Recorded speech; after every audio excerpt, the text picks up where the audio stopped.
आज हम बात करते हैं भैया सेक्शन 23 और 24 दोनों की जब बात करते हैं तो सेक्शन 23 और 24 में जब देखेंगे कि ऐसे कौन कौन से कॉन्ट्रैक्ट और कंसिडरेशन कॉन्ट्रैक्ट की बात करते हैं जिनका कंसिडरेशन और ऑब्जेक्ट अनलॉफुल है या लॉफुल है। 23 आपका बताता है कि what consideration objects are lawful and what not. अगर आप इन जनरली देखते हैं द कंसिडरेशन और object on an agreement is lawful. जो प्रिजम्पशन ये है किसी भी कॉन्ट्रैक्ट के बारे में कि उसका जो कंसिडरेशन उस कॉन्ट्रैक्ट के अंतर्गत दिया जा रहा है या उस कॉन्ट्रैक्ट का ऑब्जेक्ट है वो लॉफुल ही है। पहली प्रिजम्पशन हम ये मान के चलेंगे जब तक कि ये उन कैटेगरीज में ना आ जाते हो जिन कैटेगरीज को जिन इसमें बताया गया है। Either it is forbidden by law या इस प्रकृति के हैं कि अगर इनको परमिट कर दिया गया कि ये तो लॉ के जो प्रोविजन है उनको डिफीट करते हैं या फ्रॉडुलेंट है या इन्वॉल्व करते हैं। इन कॉन्ट्रैक्ट में इन्वॉल्व होती है कि इंजरी पहुंचाते हैं तो किसी व्यक्ति को या किसी प्रॉपर्टी को या कोर्ट इनके मामले में समझता है कि ये इमोरल है और पब्लिक पॉलिसी के अगेंस्ट है।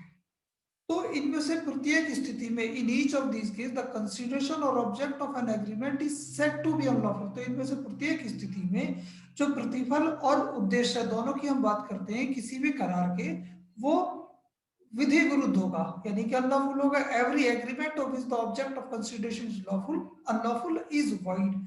और ऐसा प्रत्येक करार यहाँ पे देखो एक चीज ध्यान रखेंगे जो एग्रीमेंट वॉइड है ना कि contract void. N agreement which the object of consideration is unlawful is void.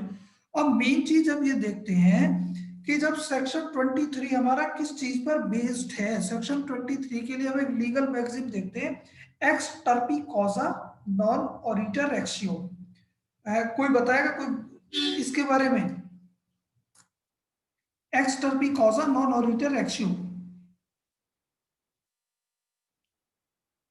X terpy कॉजा non ऑरिटर एक्सियो की जब आप बात करते हैं ये सीधा सीधा सा कहता है भैया no court ought to enforce an illegal agreement। कोई भी कोर्ट जो है उसे किसी भी इलीगल एग्रीमेंट को एनफोर्स नहीं करना चाहिए क्योंकि जब सेक्शन 10 के परव्यू में हम जाकर के देखते हैं कि what are the essential of a valid contract. तो किसी भी वैलिड कॉन्ट्रैक्ट के लिए आवश्यक शर्तों में आवश्यक तत्वों में जो हमारा lawful object and lawful consideration को दिया गया है।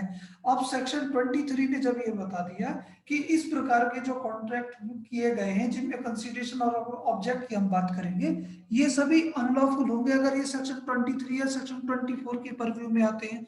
अब ये आता है कि भैया कंसीडरेशन और ऑब्जेक्ट जिनकी हम बात कर रहे हैं whether they are synonyms to each other, क्या वे एक दूसरे के पर्यायवाची हैं?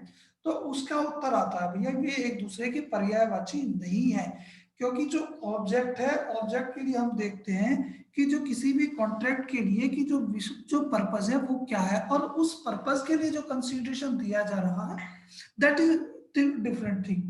अब जो पहली चीज आप इसमें देख रहे हो if it is forbidden by law. अब अगर यहाँ पे लॉ की आप बात करते हैं तो जो वर्ड लॉ है इसका क्या पर्पस है? Law as used in this clause means the law enacted by any competent legislature. यहाँ पर अगर लॉ को आप देखेंगे तो यहाँ उस लॉ की आप बात करते हैं जो किसी कॉम्पिटेंट लेजिस्लेचर के द्वारा इनेक्ट किया गया है। अब उसके इनेक्टमेंट की जब बात करते हैं तो कॉन्ट्रैक्ट मेड फॉर और अबाउट एनी मैटर और thing is legal if it is contravention of a state और oppose to its general policy. कोई भी कॉन्ट्रैक्ट जो इसके स्टैट्यूट के अगेंस्ट होगा वो क्या है? अनलॉफुल होगा। और उसकी पब्लिक पॉलिसी के उसकी जनरल पॉलिसी के उसके अगेंस्ट है तो वो भी लॉ होगा अनलॉफुल होगा। और उस स्थिति में क्या it shall be forbidden by law और द लेजिस्लेटिव इनेक्टमेंट। अब यहाँ पे जो प्रोहिबिशन है प्रोहिबिशन किसके द्वारा लगाया गया? किसी लॉ के द्वारा लगाया गया। आइदर इट में बी एक्सप्रेस और इम्प्लाइड, या तो प्रत्यक्ष डायरेक्ट प्रोहिबिशन हो सकता है या इनडायरेक्ट भी प्रोहिबिशन हो सकता है। अब दूसरी चीज आप ये देखते हो भैया कि अगर ऐसे कॉन्ट्रैक्ट और कंसिडरेशन या अब कंसिडरेशन और ऑब्जेक्ट की जब बात करते हैं अगर इन्हें परमिट कर दिया जाता है ये तो लॉ के प्रोविजन को डिफीट करते हैं। तो अब लॉ के प्रोविजन को डिफीट यानी कि agreement which permitted to defeat the provision of any law. अब यहाँ पर जो लॉ की हम बात करते हैं, यहाँ लॉ का जो नेचर है, लॉ का क्या, law in this clause would include any enactment, यानी कि प्रत्येक enactment and rule of law for the time being in force, यानी कि जिस समय कॉन्ट्रैक्ट किया जा रहा है उस समय पर जो भारत के अंदर या हम जहां पर भी ये कॉन्ट्रैक्ट किया गया है उस कंट्री में या उस प्लेस पर कौन कौन से लॉ इनेक्टेड लॉज इनफोर्स में है या रूल है वो इनफोर्स में है। सबसे पहली चीज अगर आप देख लीजिए, इसको अलग अलग हेड से आपको देखना पड़ेगा। अलग अलग हेड से देखने के लिए, defeat the provision of any legislative enactment, अगर ये if permitted it would defeat the provision of any legislative enactment. Any legislative enactment यानी कि legislative enactment means and include all acts for the time being in force, यानी कि उस समय जो प्रवर्तमान है। अब इसके लिए फतेह सिंह वर्सेस संवल सिंह का केस है, कोई बताएगा मुझे इसके बारे में? के केस में क्या हुआ था भैया कि एक व्यक्ति, कोर्ट ने उसका आदेश किया कि वो है अपने बेल के फर्दरेंस में श्योरिटी प्रदान कर दी। अब ए ने बी को कन्विंस किया कि भैया वो ए के लिए श्योरिटी दे दी, कोई दिक्कत नहीं, बी ने कह दिया मैं आपके लिए श्योरिटी दे दूंगा, बशर्ते कि जो श्योरिटी, जो सिक्योरिटी अमाउंट है, जितने की श्योरिटी आप भर रहे हैं वो श्योरिटी, वो अमाउंट आप मुझे दे दें, मैं श्योरिटी दे देता हूं। उसने उस बी को जो है वो श्योरिटी अमाउंट दे दिया गया। अब उसका जो केस है वो खत्म हो गया। केस खत्म होने के बाद क्या, जो श्योरिटीशिप है वहां से जो श्योरिटी है वो भी अपनी लायबिलिटी से डिस्चार्ज हो जाता है।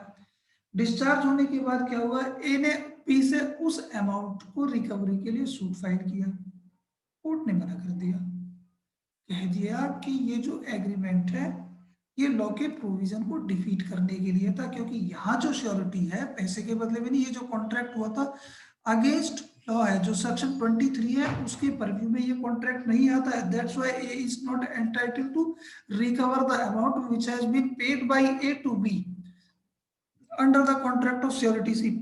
अब यहाँ क्या है, A was required to under the CrPC to furnish his surety who would be responsible for his good behaviour.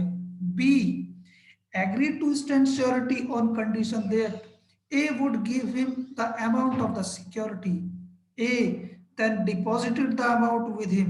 It was held in a suit brought after the expiry of the period of suretyship that A was not entitled to get back the deposit from B, as the effect of the agreement was to defeat the provision of CRPC by rendering B a dummy surety, यानी कि पैसे लेकर के जो dummy surety वहां दे रहे हैं। जो एक्चुअल श्योरिटी की जब आप बात करते हो तो एक्चुअल श्योरिटी तो वही होगा जो विलिंगली, स्वेच्छा से किसी व्यक्ति के लिए आकर के खड़ा हो जाए। दूसरी चीज आप इसमें देखते हो भैया, पहला तो आपने देख लिया defeat the provision of any legislative enactment. अब दूसरा देखते हैं defeat the provision of any personal law as recognised and enforced by the court, यानी कि पर्सनल लॉ की हम बात कर रहे हैं। अगर इस तरीके के कॉन्ट्रैक्ट को परमिट कर दिया गया तो जो पर्सनल लॉ है, आइदर बाय हिंदू लॉ और मुस्लिम लॉ, इस तरीके की जो लॉज हैं उनके प्रोविजन को डिफीट करते हैं। अब इसमें भैया एक केस आप देखते हैं, सीताराम वर्सेस हरिहर का केस है, कोई बता सकता है मुझे? सर रिपीट करिएगा नाम। सीताराम वर्सेस हरिहर।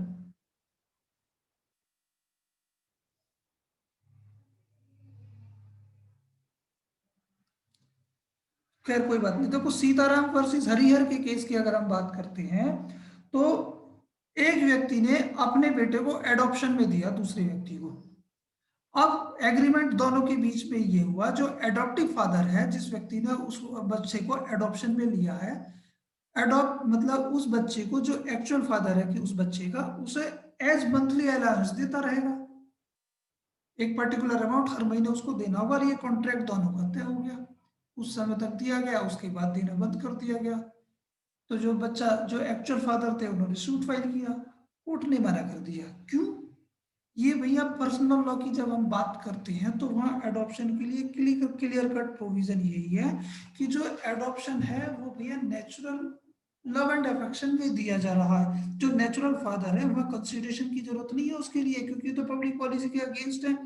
ये क्या कहता है, there was an agreement between an adoptive father and natural father of a son whereby the adoptive father agree to pay annual allowance to the natural father in consideration of his giving his son in adoption is void as being opposed to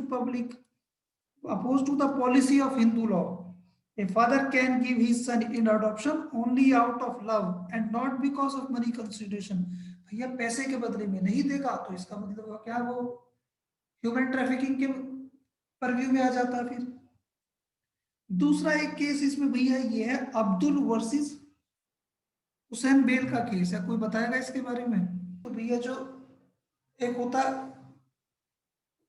लड़के और लड़की के father के बीच में, तो उनके परिवारों के बीच में एक कॉन्ट्रैक्ट ये होता है कि ठीक है भैया इन दोनों की शादी करा दी जाएगी और शादी कराने के बाद लड़की अपने जो नप्शल हाउस है यानी कि मैटरनल होम है उस घर पर ही रहती रहेगी। अब लड़के की तरफ से बाद में भैया रेस्टिट्यूशन ऑफ कंज्यूगल राइट का सूट फाइल किया गया क्योंकि उसने आना ही बंद कर दिया, आने के लिए मना कर दिया कि भैया तय तो ये हुआ था कि वो अपने मायके में ही रहेगी शादी के बाद। रेस्टिट्यूशन ऑफ कंज्यूगल राइट का सूट फाइल हुआ, उधर से वो जो कॉम्प्रोमाइज हुआ तो उस कॉम्प्रोमाइज की कॉपी फाइल कर दी गई। कॉम्प्रोमाइज की कॉपी को कोर्ट ने मना कर दिया कि ये अगेंस्ट ये जो ना लॉ के प्रोविजन को डिफीट करने के लिए इस कॉम्प्रोमाइज को एज आंसर आप रेस्टिट्यूशन ऑफ कंज्यूगल राइट में आप नहीं दे सकते। अब्दुल वर्सेस हुसैन की HUSSENBEL Hussain Bel. There was an agreement made before marriage between a बॉन्डन wife and her husband that the wife would be at liberty to live with her parent all the time after marriage is void and cannot afford an answer to a suit for restitution of conjugal right filed by the husband। अगर वहां पे husband के द्वारा restitution of कंज्यूगल right का कोई suit file किया जाएगा तो उस स्थिति में ये जो कॉम्प्रोमाइज दोनों के बीच में एग्रीमेंट हुआ है कि वो अपने घर पर ही रहेगी ये लाई नहीं करता। तीसरी स्थिति देखिएगा भैया आप, तीसरी है defeat the provision of such other rule. हम ऊपर देख रहे थे लॉ की बात कर रहे थे, प्रोविजन ऑफ इनेक्टेड लॉज की बात की, फिर पर्सनल लॉ की बात की। अब यहां पर हम बात करते हैं defeat the provision of such other rules of law for the time being enforce in India, यानी कि लॉ के द्वारा कुछ नियम ऐसे बनाए गए हैं जिनको फॉलो करना प्रत्येक व्यक्ति की जिम्मेवारी है। अब इसको भैया आप इस तरीके से देख सकते हैं कि पता लगा कोर्ट के द्वारा एक रिसीवर अपॉइंट किया गया किसी मामले में। अब जब रिसीवर जो अपॉइंट होता है उस रिसीवर का रेम्यूनरेशन कौन तय करता है? कोर्ट तय करेगा। अब यहाँ पे पार्टीज को कोई लिबर्टी नहीं है कि उस रिसीवर के लिए अलग से कोई रेम्यूनरेशन तय करे, और अगर मान लीजिए तय करना भी है तो उस स्थिति में कोर्ट की परमिशन जरूरी होती है, कोर्ट की परमिशन से ही वो तय करेंगे या घटाना बढ़ाना या बढ़ा के कोई चीज देनी है। और तो प्रकाश चंद्र वर्सेस एडम का केस है, प्रकाश चंद्र वर्सेस ADLM 1930 का है, कैलकाटा का। A receiver is an officer of a court and the court alone is empowered to determine his remuneration and parties cannot increase or decrease the same without permission of the court.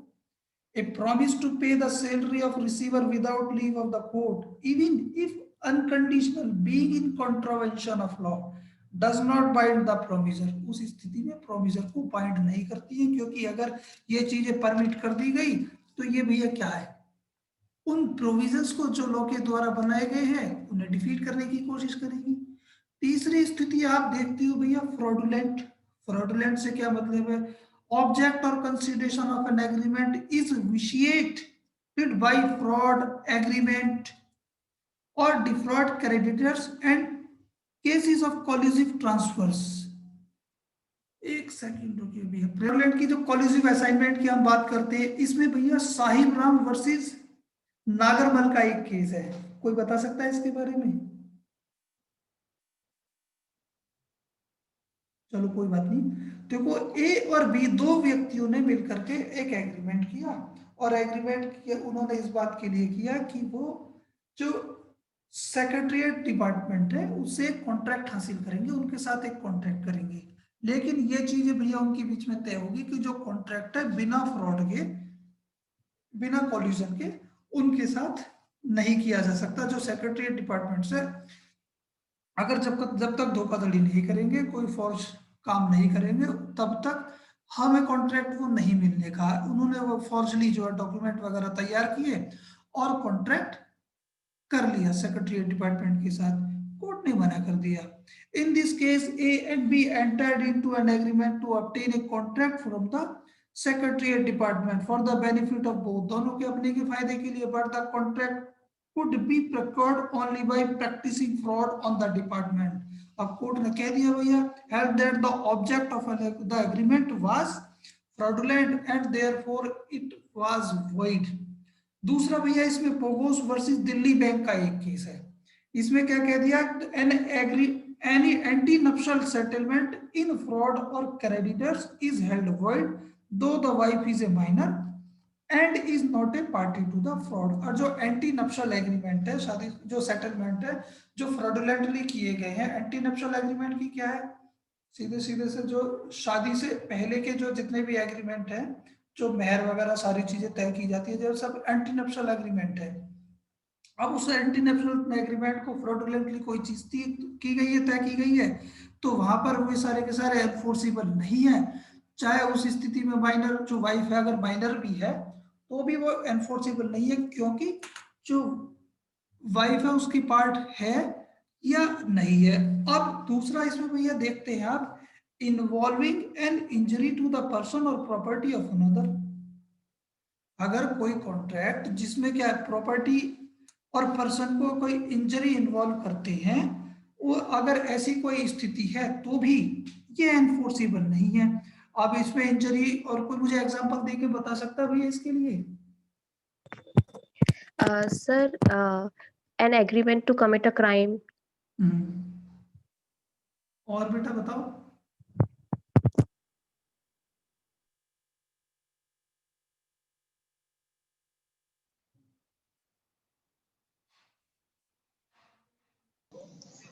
Hello हाँ हर्षित sir. Sir, दो लोगों ने मिलके एक agreement करा कि हम मिलके जो है जो तीसरा पर्सन है उसको मारेंगे, या फिर दो लोगों ने मिलके कोई एग्रीमेंट करा कि हम दोनों मिलके जो सी पर्सन है उसकी प्रॉपर्टी को हथिया लेंगे, उसकी प्रॉपर्टी को कब्जा कर लेंगे, उसके बाद में उसको हम सेल कर देंगे, जो पैसा मिलेगा उसको आपस में बांट लेंगे।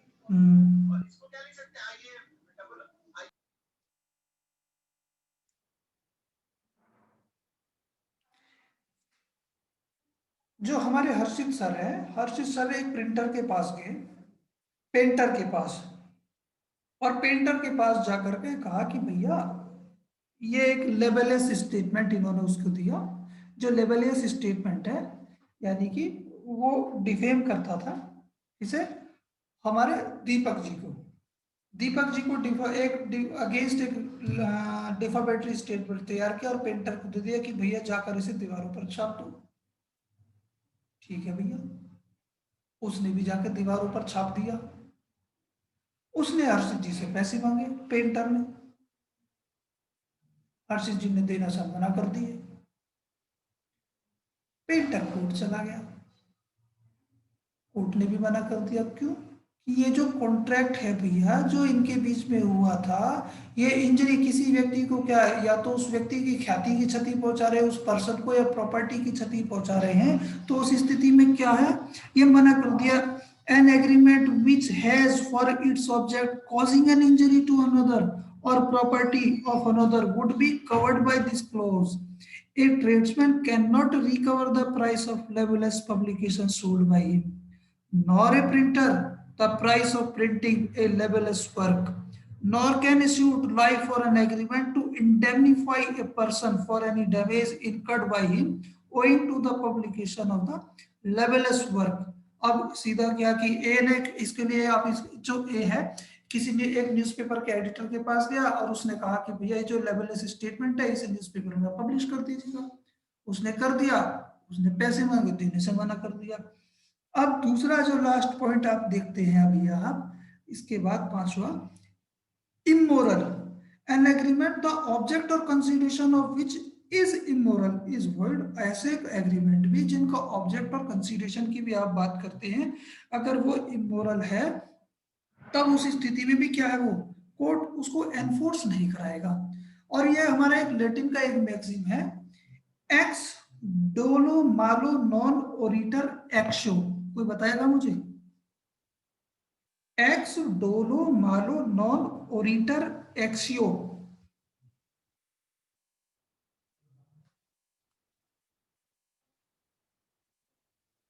इसका मतलब है भैया court will not help a person who found his cause of action on an immoral act. Court उस व्यक्ति को हेल्प नहीं करेगा एनफोर्स कराने में जिसके जो कॉज ऑफ एक्शन है, यानी कि जो विवादित चीज है, यानी कि जो रिलीफ वो मांग रहा है वो रिलीफ किसी इमोरल एक्ट पर डिपेंड है अगर, तो उस स्थिति में जो एक्स डोलो मालो नॉन ऑरिटर एक्शो का जो मैक्सिम है वो अप्लाई होगा। अब इसके लिए भी आपके जो इलस्ट्रेशन है उनमें एक दिया हुआ है, A agrees to let her daughter to hire to B for concubine, the agreement is void because it is immoral, though the letting may not be punishable under the Indian Penal Code। अगर letting जो है जो उपपत्नी के रूप में रहने के लिए पनिशेबल ऑफेंस नहीं है, लेकिन ये इमोरल एग्रीमेंट है, दैट्स व्हाई नॉट एनफोर्सेबल। अब इसमें एक बाई विजली वर्सेस नेंसा सागर नागर का केस है, इसे कोई बताएगा भैया? BAIVIGLI वर्सेस NANSA बाई विजली वर्सेस नेंसा नागर।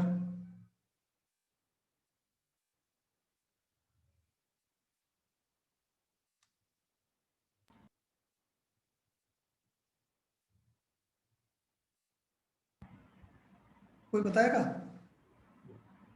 सर इसमें एक आदमी एक लेडी से मैरिज का प्रॉमिस करता है कि जब उनके हस्बैंड की डेथ हो जाएगी या अगर वो डिवोर्स ले लेंगे हस्बैंड से तो उनसे मैरिज कर लेगा। हाँ, तो सर इसे कोर्ट ने मॉरल ठहरा दिया था। इसे थोड़ा सा मॉडिफाई कर दो।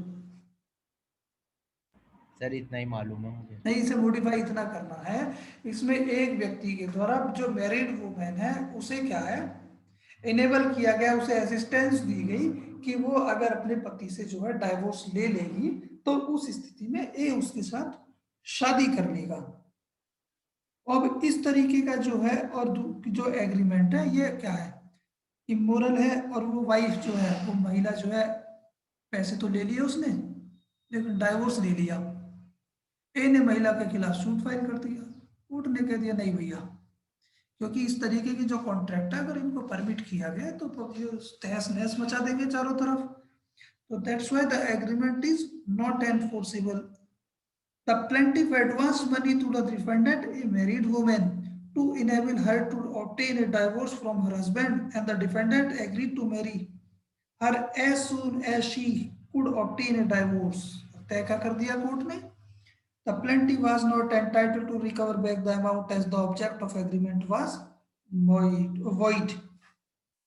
इसमें एक केस और है भैया, थासी मुथु कन्नू वर्सेस, ये है सुगनुवेलु,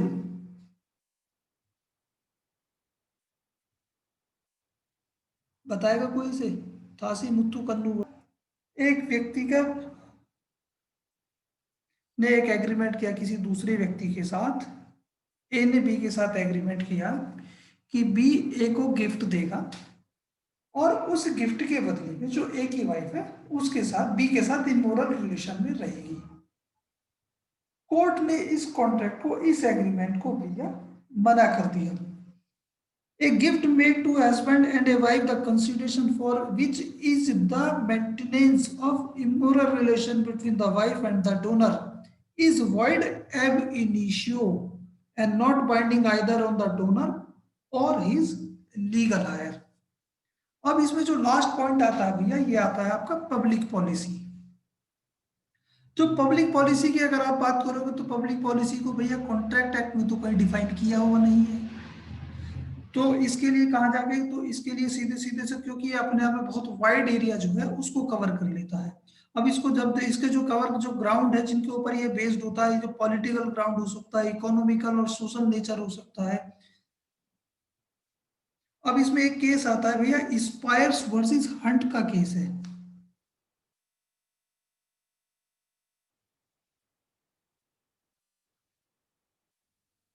बताएगा कोई मुझे?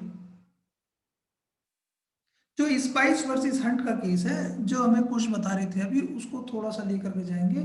ए ने एक महिला के साथ कॉन्ट्रैक्ट किया कि अगर ए की वाइफ की डेथ हो जाती है तब उस स्थिति में वो उस महिला के साथ शादी कर लेगा। कोर्ट ने मना कर दिया कि ये क्या भैया, क्या इलीगल कॉन्ट्रैक्ट है, अगेंस्ट पब्लिक पॉलिसी है।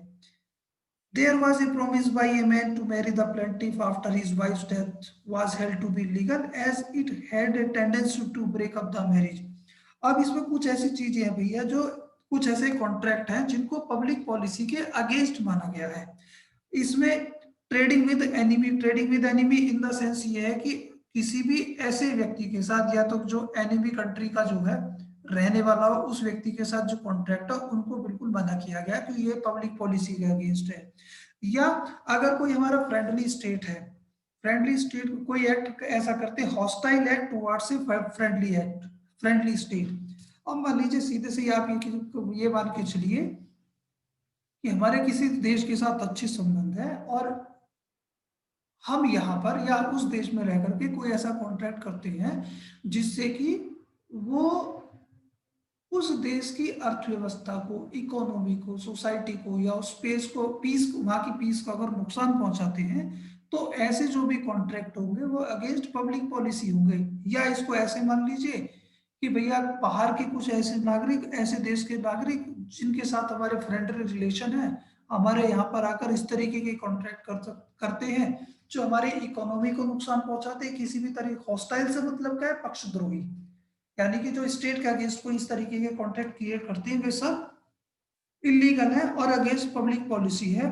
फॉस्टर वर्सेस ड्रिस्कोल का केस है भैया, लिख लीजिएगा, फॉस्टर वर्सेस ड्रिस्कोल।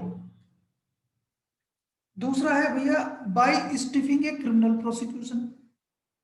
बाय स्टिफिंग यानी कि एक एग्रीमेंट किया गया और एग्रीमेंट करने के बाद जो प्रोसिक्यूशन ऑलरेडी चल रहा है उसे अगर क्या है कंटेस्ट करने से क्या मना करते हैं। ए और बी ने क्या है एग्रीमेंट किया आपस में कि जो बी सी के खिलाफ जो केस लड़ रहा है या ए के खिलाफ केस लड़ रहा है, उस केस को वो लड़ना बंद कर देगा। तो स्ट्रिपिंग से मतलब क्या, उसको विड्रॉल कर लेना। तो उस स्थिति में क्या, केयर वर्सेस लीमेन का केस है, इसे भैया देख लीजिएगा। फिर आती है भैया दो चीज, एब्यूज ऑफ लीगल प्रोसेस। इसमें मेंटेनेंस और चैम्पार्टी, दो कॉन्ट्रैक्ट, दो तरीके के कॉन्ट्रैक्ट बताए गए हैं। अगर हम इंग्लिश लॉ की आप बात करें तो मेंटेनेंस और चैम्पार्टी दोनों को ही इंग्लिश लॉ में मना किया गया है। अब मेंटेनेंस से का मतलब क्या है कि पता लगा ए व्यक्ति जो है वो किसी दूसरे व्यक्ति के साथ कुछ अपने रिलीफ क्लेम करने के लिए केस कंटेस्ट कर रहा है, तो ए के द्वारा बी व्यक्ति को जो सपोर्ट दी जा रही है, इस तरीके के जो कॉन्ट्रैक्ट होंगे ये मेंटेनेंस होंगे। और ये मेंटेनेंस अगेंस्ट पब्लिक पॉलिसी है। जो कॉन्ट्रैक्ट के प्रोविजन है, कॉन्ट्रैक्ट इसको मना करता है। अगर हम इंग्लिश लॉ में जाकर के देखेंगे, a maintenance is defined as an agreement whereby a person promises to maintain suit in which he has no interest. अगर मेरा किसी मामले में कोई इंटरेस्ट नहीं है और मैं उस इंटरेस्ट ना होते हुए भी उस मामले में के जो पक्षकार हैं उन्हें मैं सपोर्ट करता हूं कि उस वाद को लड़ने में, उस केस को लड़ने में, इस केस के जो इस तरीके के जो कॉन्ट्रैक्ट है वे सारे के सारे क्या होंगे भैया, वॉइड होंगे। अब जब हम इंडिया की बात करते हैं तो ये जरूरी नहीं है कि हो सकता भैया नियर रिलेशन हो, उस स्थिति में अलाउ करते हूं। यहाँ पर हम देखते हैं भगवत दयाल वर्सेस देवी दयाल का एक केस है। भगवत वर्सेस देवी दयाल के केस में क्या है, जो ए व्यक्ति है, ए ने अपने एडवोकेट को एक लेटर लिखा जिसे आप वकालतनामा कहते हैं, और उस वकालतनामे के द्वारा एंगेज किया कि आई एंगेज यू, मैं आपको एंगेज करता हूँ अपना क्लाइंट, और मेरा लगभग 9,400 रुपए की रिकवरी के लिए जो मैं सूट फाइल कर रहा हूँ, इसकी अगर रिकवरी हो जाती है तो उसका 50% मैं आपको दूंगा। कोर्ट ने मना कर दिया कि भैया नहीं, इस तरीके के जो कॉन्ट्रैक्ट है, ये जैम पार्टी वाले में आएगा, इस तरीके के जो कॉन्ट्रैक्ट है वो सब अगेंस्ट पब्लिक पॉलिसी है, कैन नॉट बी एनफोर्सिबल। ऐसे कितने, अगर ऐसे by interference with the court of justice, ऐसे कॉन्ट्रैक्ट जो कोर्ट ऑफ जस्टिस को अगर इंटरफेयर करते हैं। अब ऐसा क्या हुआ भैया, जो कुछ है, कुछ का एक मामला चल रहा है जयपुर की अदालत में, कुछ को दिखाई दे रहा है कि जो जज साहब है इनके खिलाफ मामला सुना देंगे, ये एक तांत्रिक के पास गए, तांत्रिक से एक अनुष्ठान करवाया कि जिससे कि जो जज साहब हैं उनका दिमाग बदल जाए और इनके फेवर में वो मामला सुना दे। तांत्रिक ने भी पूरे अपने अनुष्ठान किए और प्रभाव पड़ा या नहीं पड़ा जो भी है, लेकिन कुश के फेवर में वो डिसाइड हो गया। अब तांत्रिक ने अपने पैसे मांगे कुश से, उसने देने से मना कर दिया, उसने देने से मना कर दिया, तांत्रिक ने सूट फाइल कर दिया, कोर्ट ने मना कर दिया। क्यों? क्योंकि ये इस तरीके के जो कॉन्ट्रैक्ट हैं, ये ऐसे जितने भी एक्ट हैं, जितने भी एग्रीमेंट है, जिनके द्वारा जो कोर्ट ऑफ जस्टिस यानी कि कोर्ट या जजेस को इन्फ्लुएंस किया जाता है किसी भी मामले के डिसीजन देने के लिए, वे सभी क्या हैं? पब्लिक पॉलिसी के अगेंस्ट है और एनफोर्सिबल नहीं है। Marriage broken contract, marriage broken contract जैसे कि अभी पीछे पढ़ करके आए थे, they are not enforceable. Dholidas versus Phoolchand का केस है, इसे देख लीजिएगा भैया आप। एक Kamlabai and other versus Arjun Singh का केस है, इसे भी देख लीजिएगा। ये मैं पूछ लूंगा आपसे, मैं खाली नाम इसलिए बता रहा हूँ जिससे कि थोड़ा सा देख लें आप, कोई चीज ना समझ में आए तो बाद में मुझसे पूछ लीजिएगा। और सर पता लगा, रिपीट कर दीजिएगा सर दोनों नाम एक बारी। धोरीदास वर्सेस धोलीदास वर्सेस फूलचंद का केस है, और next sir Kamlabai and others versus Arjun Singh का केस है,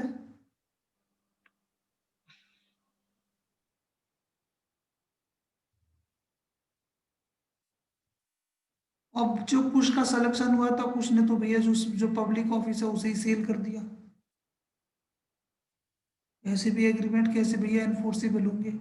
agreement concerning the sale of public offices and agreements purporting to assign the salaries of such officers are bad as they promote corruption. Thus, a promise to pay money to public servant is induced to him to retire and make way for the appointment of his promisor is void। और इसमें case आप लिख लीजिएगा भैया, Swaminath versus Muthu स्वामी का case है। एक case और आप लिख लीजिए, लेडू वर्सेस हीरालाल का केस, LEDU वर्सेस हीरालाल।